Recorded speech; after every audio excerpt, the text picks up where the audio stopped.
888. 자, 제재를 보도록 합니다. 제재. 금제행위와 제재 이렇게 나온 거 있죠. 여기 이제 내용은 좀 많이 써져 있는 것 같은데, 내용 자체는 실거래가 신고를 갖다가 신고 안 했어요. 이게 가장 기본입니다. 신고 안 하면, 신고 안 했다, 실거래가 신고를. 60일 내야 될 걸 안 했다. 그러면 500만 원 이하의 과태료입니다. 교재로는 어디에 있냐면, 오른쪽 페이지 가로 3번. 1번. 가로 3번에 1번에 있어요. 찾으셨습니까? 500과인데, 자, 두 번째는 뭐냐. 그러면, 그 위에 가로 2번 보시면, 실거래가 신고했는데, 진짜 그 금액에 거래했는지를 갖다가 확인하기 위해서, 관청에서 대금 지급 증명 자료, 대금 자료라고 줄여서 얘기하죠. 이 대금 자료를 갖다가 제출해봐라 그랬더니 대금 지급 증명 자료를 제출 안 하더라. 이렇게 해요. 위에 있는 가로 2번. 그때는 액수가 큽니다. 3,000과 이렇게 돼요. 대금 자료 안 냈을 때가 3,000과입니다. 가로 2번 봤어요, 지금. 가로 2번, 여기 가로 3번, 이렇게. 그 다음에 이제 가로 4번에 가면, 요게 뭐냐면, 허위신고입니다. 거짓신고예요. 허위신고. 거짓신고했다 그랬을 때는 이제 과태료를 물리는데, 거짓신고했을 때 과태료는 어떻게 되느냐. 요때 허위신고했을 때 과태료가 취득가액의 5% 이하의 뭐예요? 과태료다. 이렇게 돼요. 취득가액의 5% 이하의 과태료. 이게 액수가 되게 센 거예요. 5% 이하지만. 그래서 5% 과태료. 전부 다 이하자가 다 생략된 겁니다. 5% 과태료. 당연히 취득가입니다. 5% 과태료. 3,000과 500과 이렇게. 요 제재예요. 밑으로 갈수록 금액이 커지는 걸로 보시면 돼. 근데 뭐가 있냐면 신고 안 한 거 말고 신고를 갖다가 안 하게끔 또는 거짓 신고하게끔 옆에서 요구하고 조장하고 방조하고 그런 거. 요구, 조장, 방조. 이렇게 되면 그때는 500과예요. 옆에서 막 이것뿐만 아니라 옆에서 거둔 것도. 그 다음에 특히 핵심적으로 보면 거기 가로 3번에 4번이에요. 뭐냐면 대금 지급 증명 자료 말고 대금 지급 증명 자료 왜 자료를 갖다가 제출 요구받고 제출 안 했다. 그것도 500과예요. 그래서 요 제재와 관련해서 정리할 때 여러분들은 대금 자료를 안 냈다 그랬을 때는 액수가 커져요. 3,000과. 액수 커진 거고. 그 다음에 이제 허위 신고했다 그랬을 때는 5% 과태료입니다. 허위 신고, 거짓 신고는. 이거 빼고 나머지는 전부 다 뭐예요? 500과. 나머지는 그래서 밑에 두 개를 정확히 기억하시고 나머지는 전부 다 뭐예요? 500과. 그러면서도 세부적 내용에서 여러분들이 좀 주의를 하실 게 뭐냐면 대금 지급 증명 자료 외 자료를 제출 안 했을 때는 500과 비교할 때 대금 자료를 갖다가 안 냈을 때는 3,000과 이렇게 되죠. 그러니까 얘하고 얘를 잘 또 구별하셔야 돼요.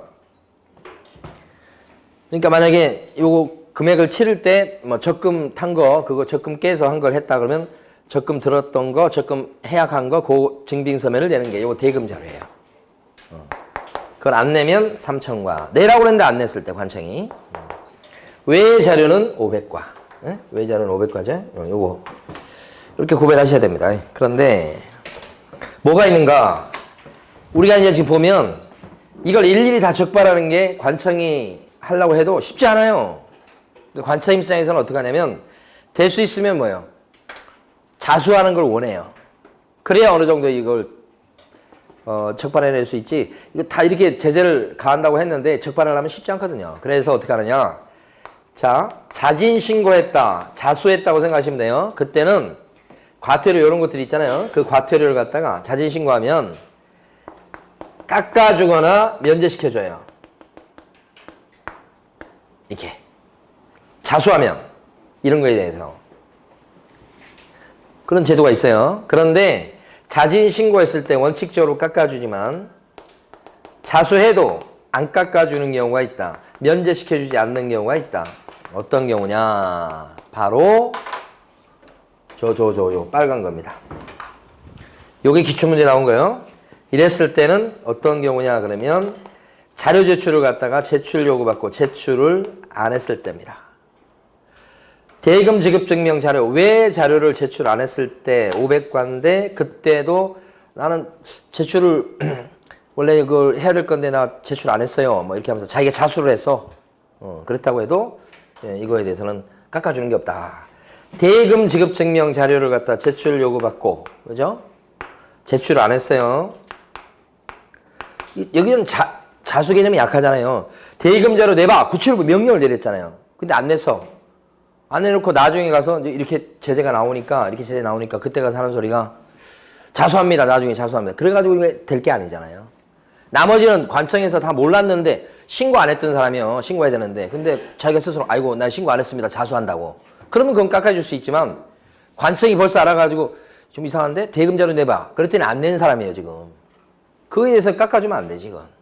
이미 알고 있는 상황이니까. 그래서 이때는 요 자료 제출 안 하고 막 그랬을 때 이게 뭐라고요? 자진신고가 뭐예요? 자수한 거예요 자수. 그러면 그때는 자수해도 안 깎아준다. 요게 기출문제 한번 나온 거예요. 그래서 복잡한 것 같지만 복잡하지 않아요. 일반적으로 과태료 매길 때 자수하면 깎아주는 게 일반적인 그 제도예요 제도. 그런데 뭐 언제는 안 깎아준다. 자료 제출을 요구받고 제출 안 했을 때는 500과든 3000과든 이때는 자수해도 깎아주지는 않는다. 이렇게 된 거지. 그래서 밑에 보시면 네모 2번 잔뜩 써놨는데 다 필요 없고요. 가로 4번 내용만 보시라는 얘기예요. 안 깎아주는 거. 가로 4번에 보면 3번과 4번에 밑줄 그어져 있죠. 그러니까 네모 2번에 위에를 읽는 게 아니에요. 아 자수하면 깎아주는구나. 근데 가로 4번에 가면 감경 면제 안 시켜주는 경우가 있더라. 두 가지 경우죠. 그게 시험에 나온 거죠. 그래서 됐습니다. 자 이번에는 110페이지 가십니다.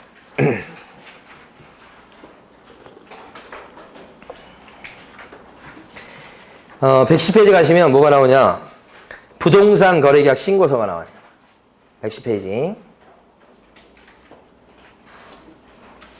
그래서 서식을 지금까지 부동산 거래 신고 제도가 이제 어떻게 출제되면 두 문제 출제된다고 그랬잖아요.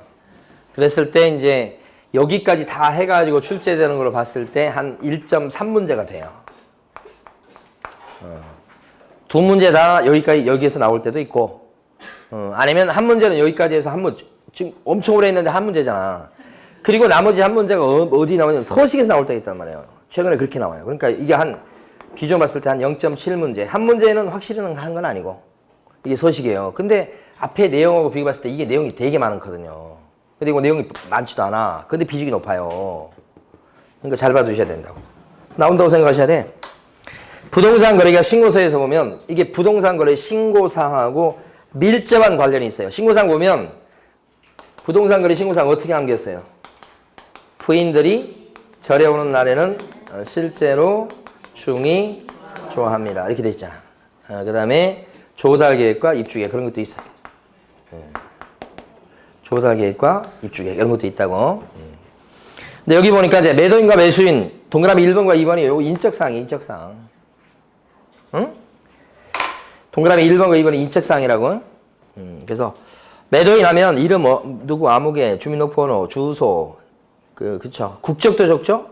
근데 거기 보면 이제 그 주소란 끝에 알아두실 게 주소란 끝에 뭐가 나오냐면 거래 지분 비율에다가 별표해 두셔야 돼. 거래 지분 비율.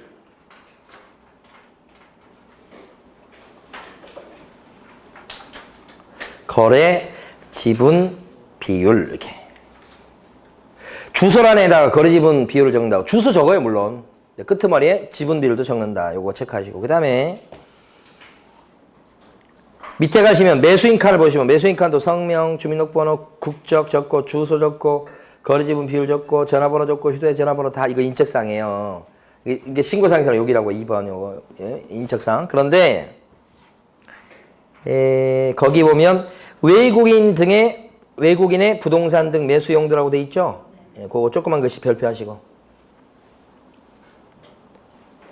그 다음에 주거용인지, 그러니까 외국 사람일 때는 요게 그 매수 용도가 주거용인지 아니면 레저용인지 공업용인지 상업용인지 그 체크 표시를 하는 얘기야. 매수인일 때만 요게 나오죠. 그 매수인 거기다 별표하셔야 돼. 자, 매수인 중에서 어디다 별표요? 외국인 등의 부동산 등 매수 용도에다가 별표하시라고. 외국 사람만 요게 필요하다고. 그 다음에 매수인 밑에다가 요거 하나 적어 놓으세요. 자금 조달 계획과 그 다음에 입주 계획. 원래 서식에 있는데 여기 빠져 있네요. 다시 한번. 조달 계획 적으시고 매수인 밑에다가 뭘 적어요? 조달 계획. 또 하나 더요. 입주 계획. 매수인 밑에다가 조달 계획, 입주 계획 두 개도 마저 적어 놓으시고. 그러니까 서식에 어떤 내용을 적는가도 알고 계셔야 돼. 자, 밑에 있는 작성 요령을 읽어보겠습니다. 작성 요령은 첫째 줄. 당사자가 다수일 때는 매도인 또는 매수인의 주소란에 동그라미 5번 거래 대상별 거래 지분 비율을 각자의 거래 지분 비율을 표시하고 이렇게 돼 있죠. 자, 지분 비율을 갖다가 표시하는데 어느 란에다가 적는다고 돼 있어요? 주소란. 다시 한번 첫 줄에 보면 매도인과 매수인이 여러 명 있어. 그때는 주소 칸에 뭘 적는다고요? 지분, 거래 지분 비율을 적는다고요. 주소 당연히 적고 그 밖에 뭐요? 지분 비율까지 적는다. 이게 출제가 한번 됐었어요. 주소란에 뭘 적는다고요? 지분 비율 이렇게 물어본 거예요. 틀렸다고 생각하시면 안 돼 이걸. 그 다음에 셋째 줄 밑줄 그은 거 보면 당사자가 외국 사람일 때는 뭘 반드시 적어야 돼요? 국적. 새로 생긴 거예요. 그 다음에 외국인이 부동산을 매수했을 때는 매수 용도란에다가 뭘 적어주게 돼 있어요? 매수 용도의 구체적인 것을 적어주게 돼 있죠. 체크하게 돼 있죠. 레저용인지 상업용인지 주거용인지 체크하게 되어 있다. 그거 밑줄 그어진 거예요. 자, 그 다음에 거래 대상에서 종류 보시면 이게 종류가 거래 신고 대상 물건하고 똑같은 거예요. 거래 신고 대상 물건이 뭐가 있었죠? 아까 거래 신고 대상 물건이 토, 건, 공, 시 이렇게 네 가지가 있었죠. 토, 건, 공, 시 이게 종류예요. 종류. 그래서 첫 체크하는 뭐가 나옵니까? 토지야 나왔죠? 아니면 건물 나왔죠? 토지 건물을 함께 거래할 때도 있죠. 이게 토건이에요. 토건. 첫째 줄이. 둘째 줄은 뭐예요? 공급계약 동그라미요. 그 다음에 옆에 뭐가 있어요? 또 전매. 그래서 네 가지입니다. 토건, 공지 이렇게. 요게 공급계약. 요거 지위인데 지위 매매가 줄여서 얘기할 때 뭐가 되냐면 이게 전매예요. 지위 매매가 뭐예요? 이게 전매거든요. 그래서 서식에는 지위라고 안 나오고 지위란 말 대신 뭐로 나왔다고 생각하시면 돼요? 전매다 이렇게. 그래서 토건, 공지, 지위는 뭐하고 똑같은 거? 전매. 그러니까 두 번째 칸에는 공급계약하고 뭐가 나온 거예요? 전매 이렇게 나와요. 자, 그런데 자 그렇게 나와 있는데 자 밑에 보시겠습니다. 밑에 작성 요령 중에서 동그라미 4번 가시면 공급계약은 나왔습니다. 공급계약이 동그라미요. 공급계약은 시행사 또는 건축주 등이 최초로 부동산을 공급하는 계약을 말하며 첫 번째 매매계약을 공급계약이라고 그래요. 거기에 체크하는 게 세 가지인데 하나가 준공 전, 또 하나가 준공 후. 이 공급계약을 언제 체결하냐 이거지. 하나 더 있어요. 임대주택 분양 전환은 임대주택 사업자 법인으로 임대주택 사업자가 임대기한이 완료돼서 분양 전환하는 주택인 경우에 거기다 표시합니다. 그랬으니까 이게 이제 임대주택인데 분양 전환하는 경우 그것도 표시한다 이 뜻이에요. 자, 이게 공급계약인데 읽어봤죠? 위에 서식 가봅니다. 서식에 가면 공급계약에 요거 동그라미 치세요. 공급계약 이렇게 하고 끄트머리에 가면 그 칸 끄트머리에 가면 뭐가 나오냐면 준공 전, 준공 후, 임대주택 분양 전환 세 가지가 나오죠? 끄트머리에. 거기 칸에 이렇게 화살 표시해 두셔야 돼. 자, 공급계약이다 그랬을 때는 준공 전에 공급계약 체결한 거냐, 준공 후에 체결한 거냐, 아니면 분양 전환이냐, 셋 중에 하나를 체크해라 이런 얘기죠 지금. 그렇게 화살 표시를 꼭 해두시고 그 다음에 여기 보면 지위 전매가 나오죠. 전매. 자, 밑에 내려갑니다. 작성 요령 중에서 동그라미 4번에 셋째 줄 끄트머리 갑니다. 전매는 이렇게 돼 있어요. 전매 동그라미. 전매는 동그라미. 부동산을 취득할 수 있는 권리의 매매로서 이렇게 돼 있죠. 자, 분양권 또는 입주권에 체크 표시를 합니다. 이렇게 돼 있죠. 그래서 자, 다시 위로 올라갑니다. 서식에 보면 전매 옆에 보면 이렇게 네모칸이 있고 거기 뭐가 써져 있어요? 분양권하고 입주권 써졌죠. 이렇게 화살 표시. 그러니까 전매다 그랬을 때는 분양권인지 입주권인지 체크 표시해라 이런 뜻이에요. 전매일 때는 옆에, 공급계약일 때는 준공 전, 후, 임대분양, 분양전환 이렇게. 이걸 동그라미 4번에 지금 글로 써놓은 거 아니에요. 그거 좀 익혀주시고. 공급계약의 경우는 예를 들어서 문제 나올 때 공급계약의 경우는 분양권, 입주권 거기에 둘 중에 어디에 해당되는지 체크 표시하세요. 공급계약은. 그러면 맞아요? 틀려요? 틀려버리지. 전매 해놓고 전매는 하면서 준공전, 준공후, 분양전환 그러면 맞아요? 틀려요? 틀리다. 그래서 꼼꼼히 보실 필요가 있습니다. 서식은. 그 다음 오른쪽 갑니다. 동그라미 5번입니다. 제일 위에 동그라미 5번. 소재지는 지번까지 적어요. 근데 거기 보면 가로 안에 아파트 같은 집합 건물일 때는 뭐까지 적어줘야 구별되겠어요? 동호수까지. 아무것도 아닌 것 같은데 주의하셔야 돼요. 그러니까 단독주택 같은 경우는 그냥 지번까지만 적어도 오케이. 그런데 아파트, 연립, 빌라 이런 것들은 뭐예요? 동호수까지 적어주시오. 그런 게 첫 줄이죠? 그래서 주의하시고. 자, 두 번째, 지목이라 면적은 토지 대장상의 지목 면적을, 그 다음에 건축물 대장상의 건축물의 면적을 적는다 이런 뜻입니다. 지금 방금 드린 두 번째 부분이. 그러니까 여기서 지목이나 면적 이런 얘기가 나오면 뭘 보고 적어준다고요? 지금 보니까 토지 대장, 건축물 대장, 주로 대장 보고 기재한다고 지금 써져 있는 거죠. 지금 건축물의 면적은 건축물 대장 이런 식으로. 자, 근데 별표할 게 뭐냐면 밑줄 그어져 있죠. 셋째 줄에 대지권 비율요. 이게 아직 시험에 안 나온 겁니다. 대지권 비율은 뭘 보고 적어주죠? 등기사항 증명서. 쉽게 얘기하면 등기부입니다. 여기 아직 시험에 안 나온 거. 요거 중요합니다. 대지권 비율까지 얘기하면서 지목이나 면적이나 대지권 비율은 대장을 보고 기재합니다. 그러면 X입니다. 대지권 비율만큼은 뭘 보고? 등기부. 정확히는 등기부 표지부입니다만은 하여간 등기사항 증명서 등기부입니다. 요거 아직 안 나온 거 중요한 거. 대장 그러면 안 됩니다. 구별하시고. 자, 그 다음에요. 또 보실 게 밑에 가시면 계약 대상 면적입니다. 동그라미 6번 시험에 제일 많이 나온 겁니다. 면적을 적어줄 때 실제 거래 면적을 계산하여 적는데 건축물의 면적은 집합 건축물일 때는 무슨 면적을 적어주죠? 전용 면적. 그 밖의 건축물은요? 연면적을 적습니다. 이렇게. 그 밖의 건축물은 연면적. 이렇게. 바뀌면 안 됩니다. 단독주택 같은 경우 그러니까 연면적을 적어준다 이런 뜻이에요. 빌라 같은 경우도 전용 면적입니다. 그래서 기억하실 때 집합 건축물 이렇게 하면 질자로 시작하니까 전용 면적 이렇게 연상을 해보시라고 그랬어요. 그리고 기타 나머지 건축물 같은 경우는 뭐예요? 연면적. 둘 중에 하나 위에 거. 집합 건물이다 그랬을 때는 질자로 시작하니까요. 무슨 면적? 전용 면적. 이렇게. 집합 건물은 전용 면적. 아파트는 무슨 면적? 전용 면적. 이렇게. 아파트로 바뀌어도 알아볼 수 있어야 됩니다. 자, 그 다음에 밑에 작성 요령 밑에 갑니다. 그 밑에 보면 동그라미 8번 얘기 나오는 게 있어요. 서식에. 물건별 거래 가격이라고 되어 있죠. 거기서 동그라미 8번의 첫 줄을 보시면 상당히 중요합니다. 첫 줄에 밑줄 그어진 거 읽어볼게요.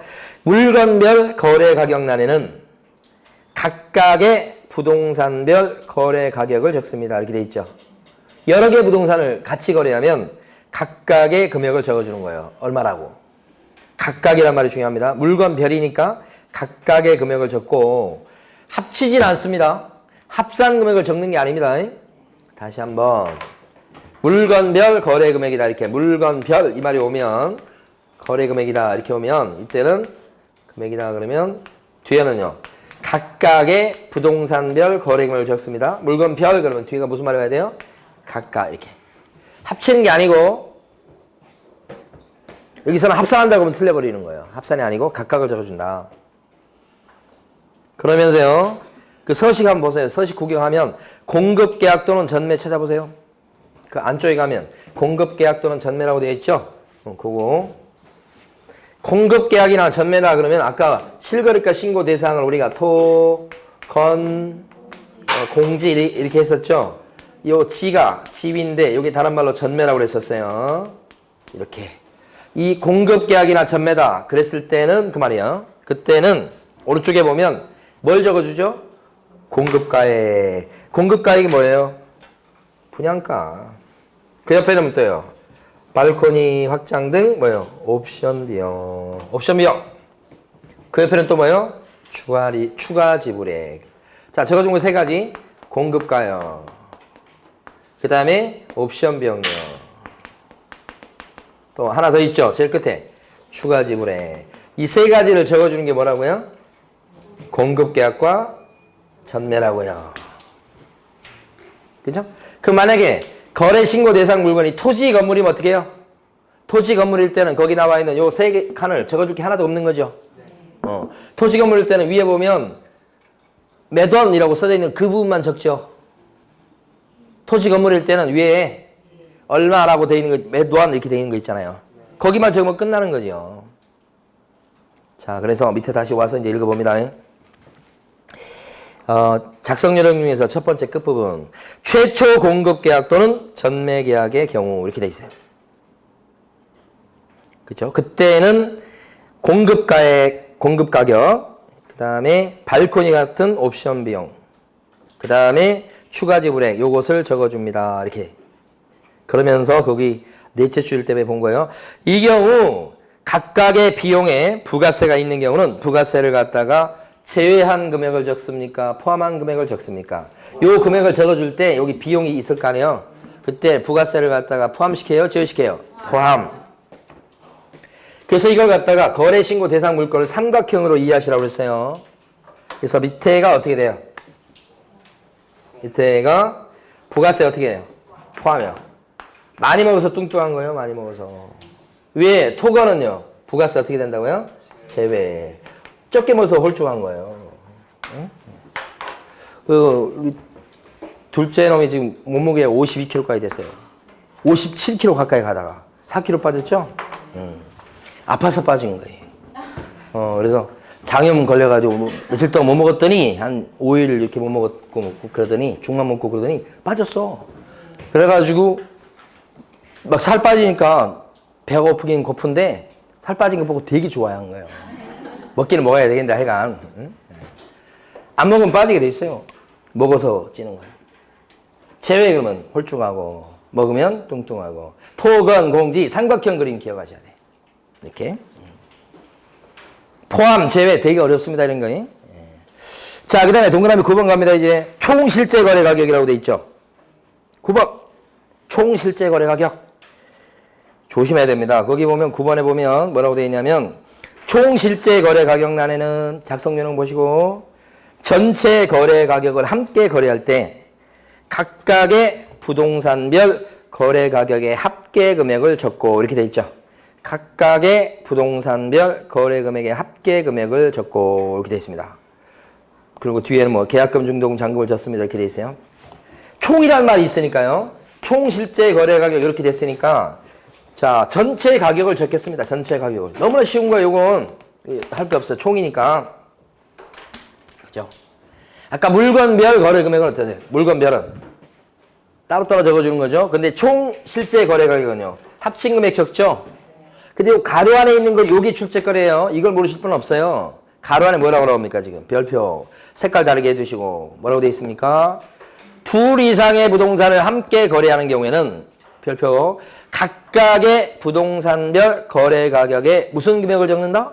합계. 둘 이상 이렇게 했을 때 뒤에 각각의 부동산별 거래 금액에 뭐예요? 합계 금액을 적습니다. 합친 금액을 이렇게 나오죠. 합계 금액, 합계 금액. 요거. 총이니까 무슨 금액으로 끝나야 돼요? 합계 금액. 여기를 별표했는데 출제가 어떻게 될 것 같냐면 자, 맞춰보시는 거 여러분들이 총 실제 거래 가격란에는 둘 이상의 부동산을 함께 거래했을 때 각각의 부동산별 거래 금액을 적습니다. 틀린단 말이에요. 뭐가 빠졌어요, 지금? 이 말이 마지막 이 말만 빼면 틀린 거예요. 그렇게 나올 것 같습니다. 어? 이거 빼서 낼 것 같아요. 그러면 틀립니다. 물건별 그러면 뭐가 각각의 부동산별 거래 금액을 그냥 적고 총 그러면요. 각각의 부동산별 거래 금액의 합계 금액을 적고요. 아시겠죠? 그거 나올 것 같고. 자, 됐습니다. 여기까지 해가지고 이제 저기 부동산 실거래가 신고제도를 본 거예요. 시험 문제는 두 문제다. 이렇게 보시면 되고. 자, 이제 어디 볼 거냐면 외국인 특례. 남은 시간 동안 외국인 특례를 빨리 하고 쉬겠습니다. 외국인 특례는 외국 사람을 차별하는 법이에요. 양이 많지 않아요. 쉬워요. 얼마 되지 않고 금방 다 볼 수 있어요. 그런데 양이 많지 않은데 매년 꼬박꼬박 한 문제씩 출제가 되기 때문에 좋은 거죠. 매년 여기서 확실히 한 문제다. 양도 많지 않다. 이렇게 외국 사람을 차별하는 법이에요. 외국 사람을 차별하는 법. 이렇게.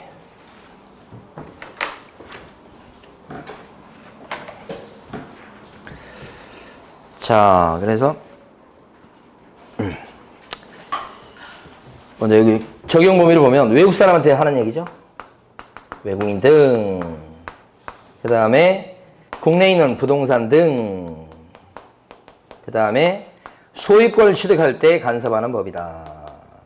이렇게 외국인 등, 부동산 등, 그 다음에 소유권을 취득한다. 이렇게. 자, 이랬을 때 간섭한다, 규제한다. 이 간섭은 하여간 다 싫어하는 것 같더라고요. 규제하고 간섭하는 거에 대해서는. 남녀노소 상관없이.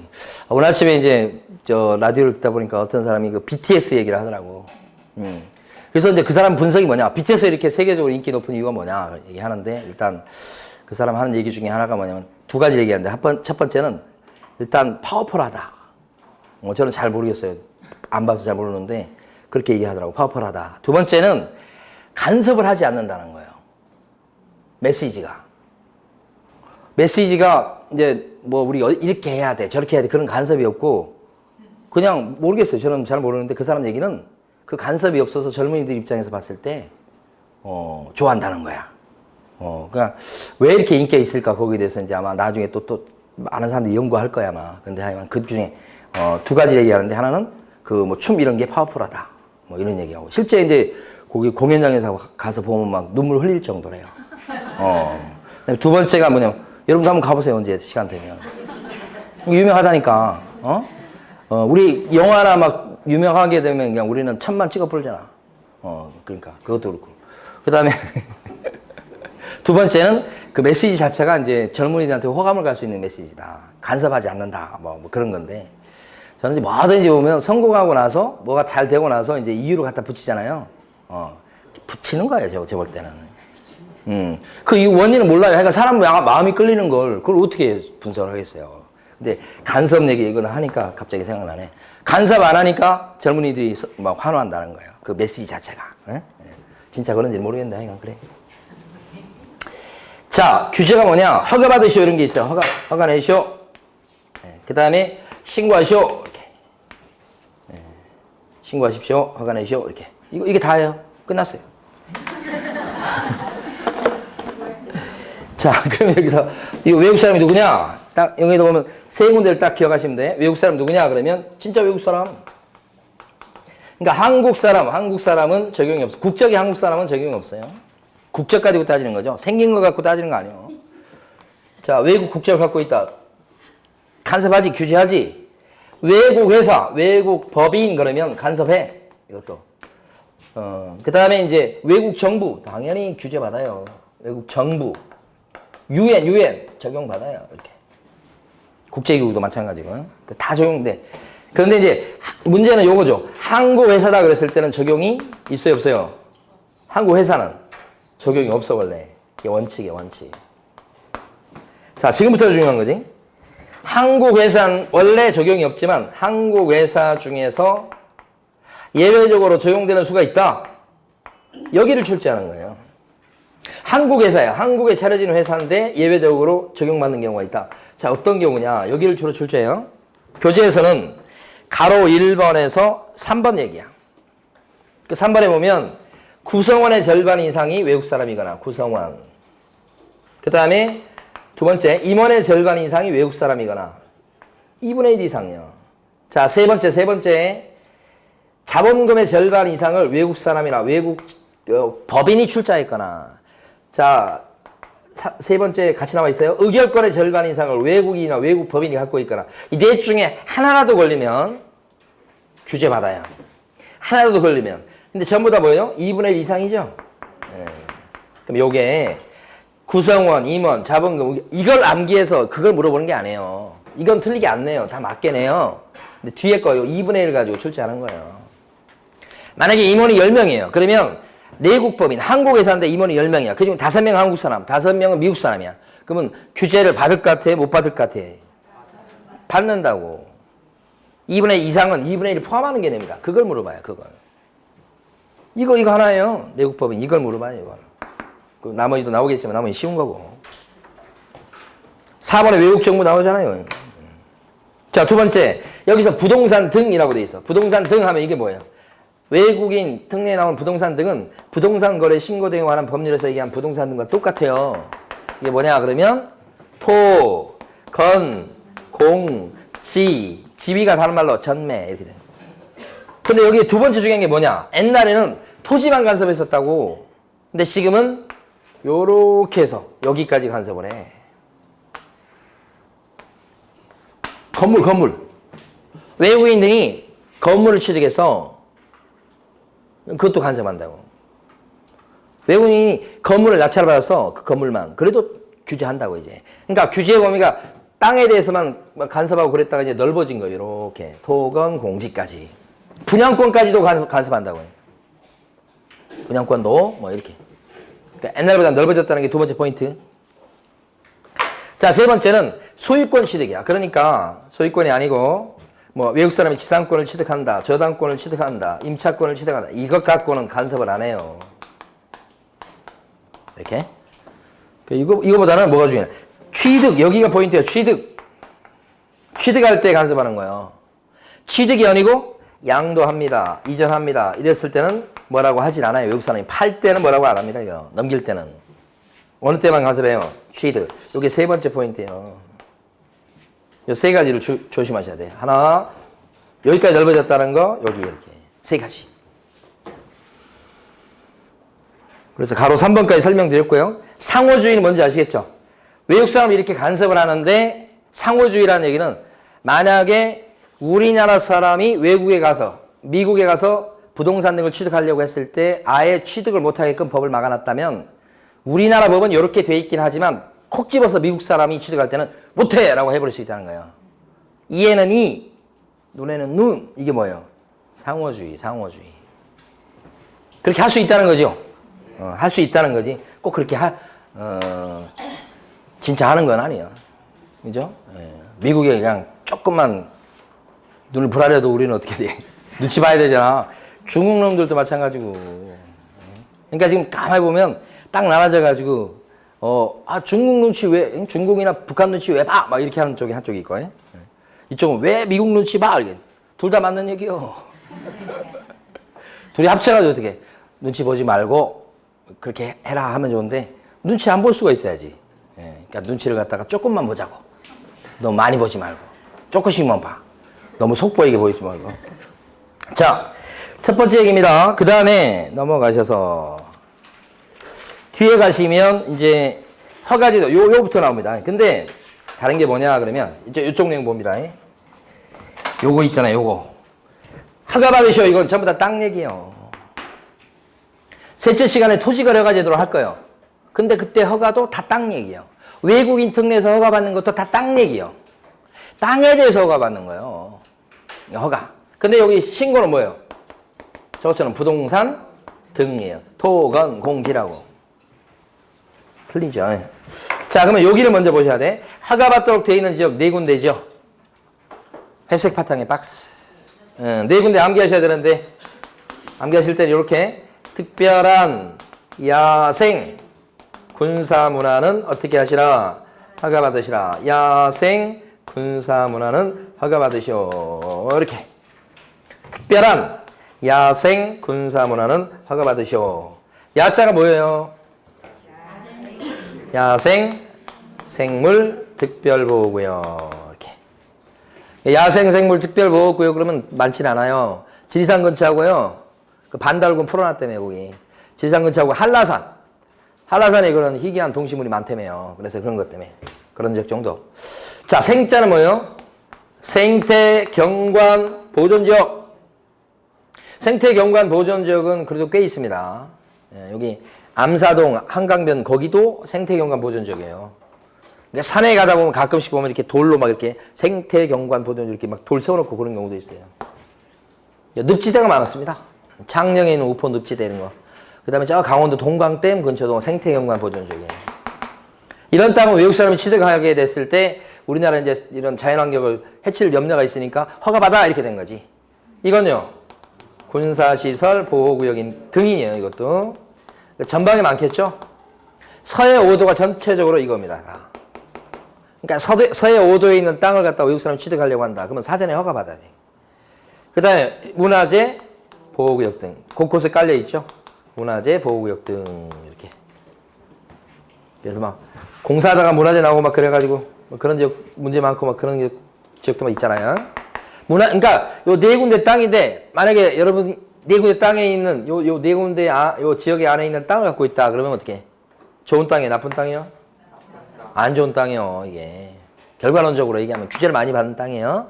이런 지역에 들어간다 그랬을 때는 사전에 우리 허가 신청을 넣어요. 시장군수 구청장한테. 그래서 허가를 내요. 그리고 나서 계약서 쓰십시오 이렇게 돼 있다고. 허가 신청을 넣어서 허가를 내고서 그 다음에 계약서 쓰십시오. 여기 이제 허가는 어디서 내주냐면 시장군수 구청장이에요. 시장, 군수, 구청장. 이게 시장군수 구청장이 여기 토지 소재에 관한 시장군수 구청장을 얘기하는데 이걸 갖다가 법조문에서는 신고관청이라고 여기도 얘기해요. 좀 웃기죠? 신고관청에 가서 뭘 받는다고요? 허가를 받아. 여기 허가관청이라고 표현 안 하고 여기서는 신고제도가 또 있어서 그래요. 자, 그러면 지금부터 이제 교재를 좀 정리해보면 어떤 거냐. 오른쪽 페이지 가시면 115페이지 가시면은 114페이지 가시면 114페이지 가보시면 가로 3번에 몇 번이냐면 2번이에요. 2번. 가로 3번에 2번 보시면 허가 신청서를 받은 신고관청은 신청서를 받은 때부터 며칠에 허가나 불허가 처분해라. 15일이죠. 예. 요게 15일입니다. 15일 이내 허가 또는 불허가 처분하십시오. 허가 신청이 들어오면. 자, 3번. 그러면 이 허가관청은 시정군수 구청장, 신고관청은 어떻게 하느냐. 별 지장이 없다면 밑에 3번이죠. 될 수 있으면 허가를 어떻게 해요? 내주어야 한다. 허여야 한다. 이렇게 돼 있죠. 3번. 여기 한번 출제됐었어요. 별 문제 없으면 허가 내줘. 이렇게 한 거죠. 자, 순서대로 가버리죠. 4번 멸표하십니다. 너무 중요합니다. 자, 이거요. 토지거래 허가를 받았다. 외국 사람이 허가 대상 구역에 들어가서 토지거래 허가 제도는 우리가 셋째 시간에 배울 거예요. 토지거래 허가 받았다. 그래서 투기 가능성이 있어 보여서 허가를 받도록 한 지역인데 허가는 했어요. 근데 그 땅이 동시에 여기에도 들어간 땅이다.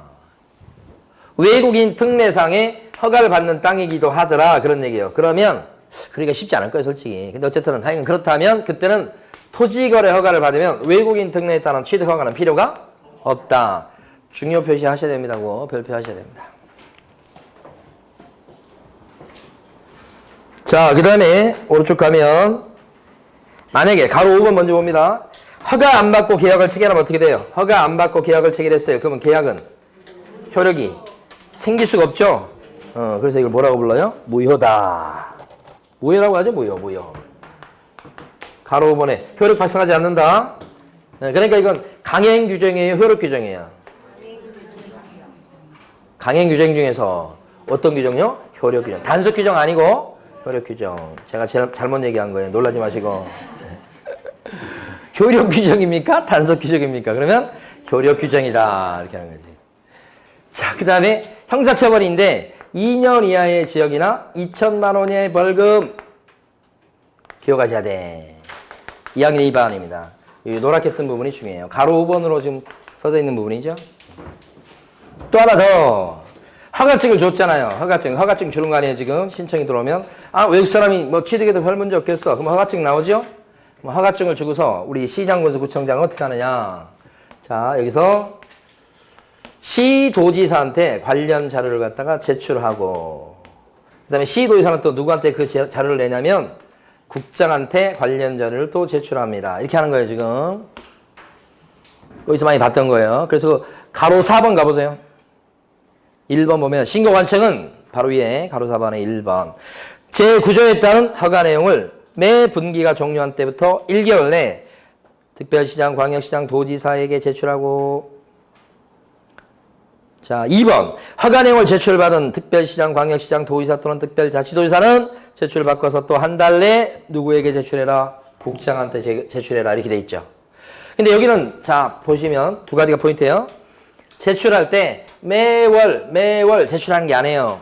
부동산 거래 신고는 거래 건수가 되게 많을 거예요. 거래 신고는 아무래도. 근데 외국인 특례에 따른 요 허가는요, 잘 없을 거 아니에요. 그래서 3달에 한 번씩, 즉 분기별로 제출하게 돼 있어요. 분기별로. 대신 분기가 종료한 때부터 언제까지요? 1개월 내에 제출이고, 1개월 이내를 갖다가 이걸, 자, 매월 1회 그러면 X요. 매월 1회 내는 게 아니에요, 여기는. 부동산 거래 신고는 어떻게 기억하셔야 돼? 부동산 거래 신고는 매월 1회 보고한 거였죠. 매월 1회. 그런데 외국인 특례는 매월 할 필요가 없어. 건수가 많지 않으니까. 그러니까 분기별로 제출하는데 분기가 종료한 때부터 언제까지? 1개월 내. 제출받고 또 언제까지? 1개월 내. 결국 분기별로 제출하게 돼 있다는 거지. 자, 두 가지 대비하시면 돼요. 여기서 별것도 안 해요. 자, 첫 번째. 여기 신고관청이 국장한테 바로 제출한다 그러면 맞아요, 틀려요?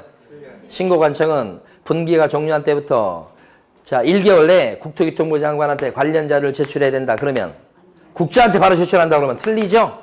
아까 실거래가 신고 제도에서도 똑같았었죠? 건너뛰면 안 된다고 그랬죠? 빼먹으면 안 된다고 그랬어요.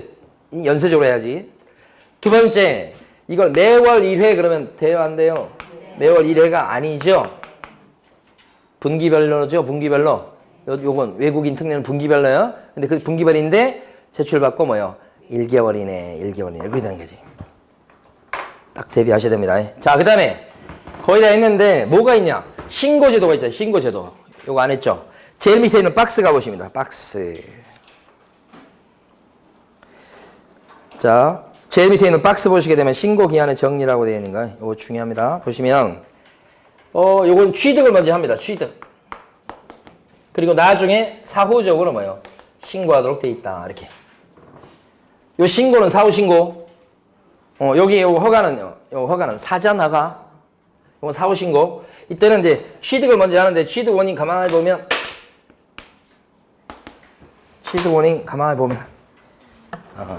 비만 오면 제가 힘이 세지는 것 같아요. 비만 오면 허리가 아프고. 제가 지금 20년이 넘었습니다만 한참 제가 고시 공부할 때 허리 수술을 받았어요. 그래가지고 지금도 저희 집사람한테 좋은 소리 못 듣거든요. 무거운 걸 못 들어요. 쌀가마 있잖아. 20kg짜리 쌀가마가 아니지. 어디죠? 마트에서 20kg짜리 많이 사잖아요. 그거 저기 한번 옮기려면 저는 그걸 들어서 옮기는 게 아니고 질질질 허리에 무리 주면 안 된다고 그래가지고. 근데 20년 됐는데 안 좋잖아요. 날씨가 안 좋거나 아니면 또 허리 무리하거나 그러면 왼쪽 다리 쪽으로 이렇게 약간 좀 저리는 현상이 있어요. 그럼 대번 알아요, 저는. 그래서 어떻게 좀 심하고 그러면 계속 좀 누워 있어요. 그렇게 살고 있어요. 힘들게 살고 있는 거예요, 진짜. 네. 그러니까 허리 안 좋다 그러면 바로 증상이 오니까. 그러니까 조심해야 돼. 저한테 무거운 거 들으라고 하면 절대 안 돼. 자, 취득을 했어요. 취득을 하고서 그 다음에 신고하는데 계약을 원인으로 취득했다 그랬을 때는 60일 이내에 신고하게 돼 있어요. 60일. 그 박스에 보시면 언제부터 60일이에요? 그쵸? 계약일로부터 60일이다. 이렇게. 계약서 쓴 날, 요거 시험에 잘 나오지. 자, 근데 여기서 소유권을 취득하는 계약이 뭐가 있을까요? 계약이? 옆에 써져 있나? 그쵸? 뭐가 있어요? 매매가 빠졌네. 매매도 들어가야 되는데. 아니, 쓰지 마시고. 안 돼. 쓰면 안 돼, 지금. 저 혼자만 쓰는 거예요. 그 다음에, 증여도 있죠, 증여. 교환도 있죠, 교환. 자, 왜 쓰지 말라고 그러는지 곧 아시게 돼요. 매매, 증여, 교환, 이런 것들이 소유권 취득하는 계약이야. 그때는 계약서 쓴 날부터 60일 내에 신고해야 되고, 이걸 안 하거나 늦게 하거나 그러면 300만 원 이하의 과태료 물리는 거예요. 예? 옛날에 이거 과태료 안 물렸어요, 사실은. 외국 사람에 대해서. 그냥 봐주고 그랬는데 지금 물려, 보니까. 그 다음에 계약 외의 원인이 있어요. 계약 말고 나머지 원인인데, 자, 거기 보면 옆에 여러 가지가 있죠.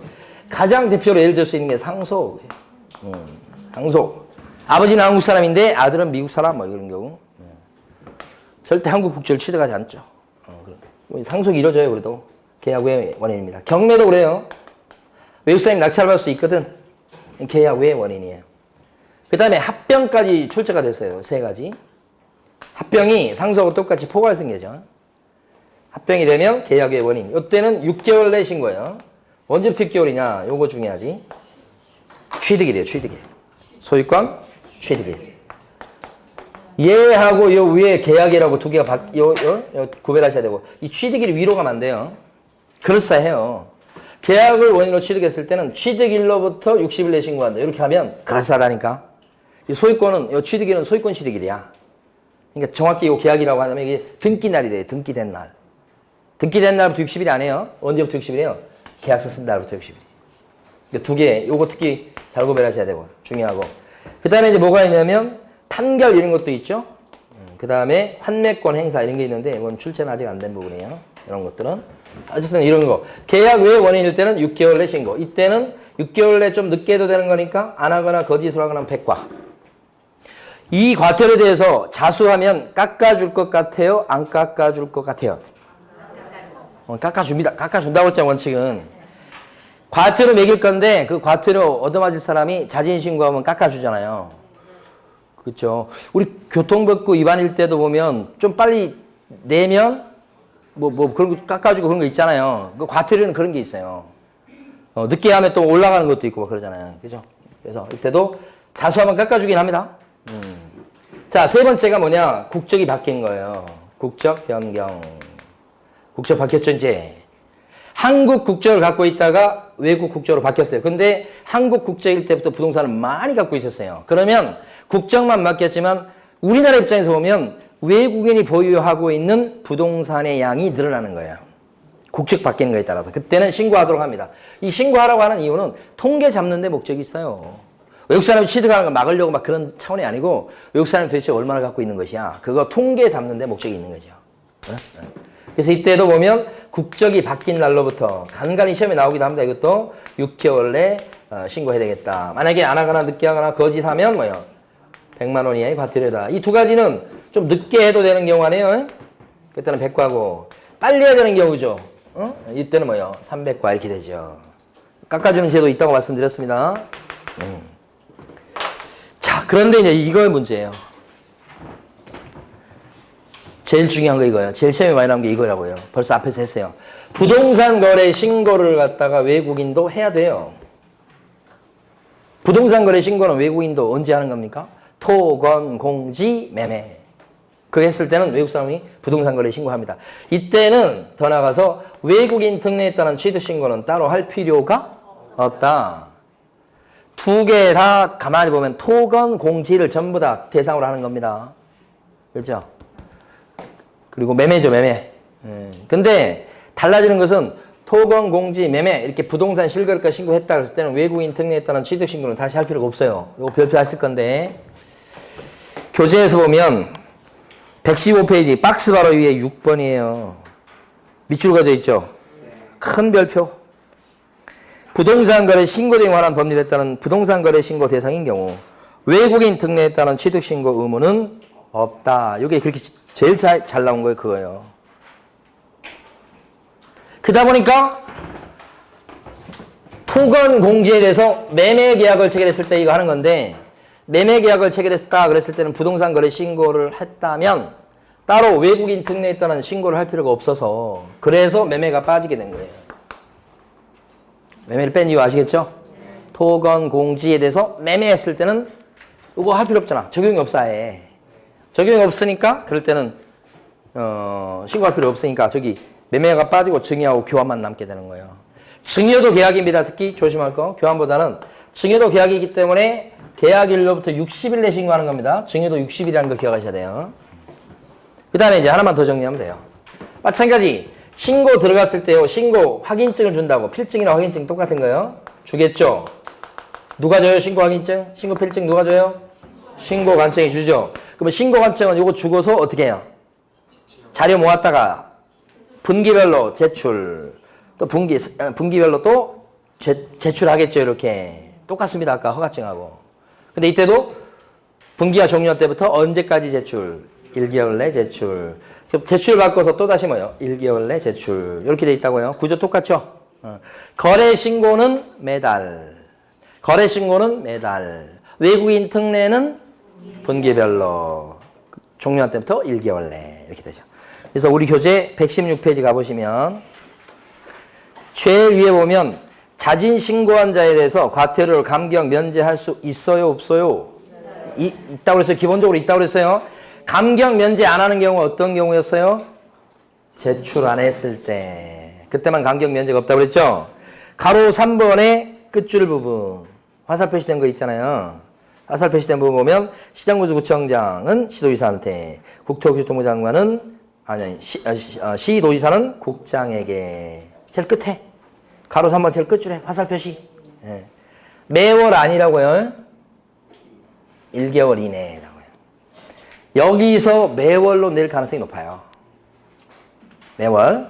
그 다음에 아까 위에서 체크했던 것처럼 아직 시험에 안 나왔습니다만은 저기 감경하는 제도도 지문에 나올 수 있어요. 그것도 나온 적이 없어요. 그것도 나온 적이 없다고요. 예. 자, 그래서 여기까지 대비하시면 될 것 같고, 자, 셋째 시간에 토지거래 허가제도로 하겠습니다.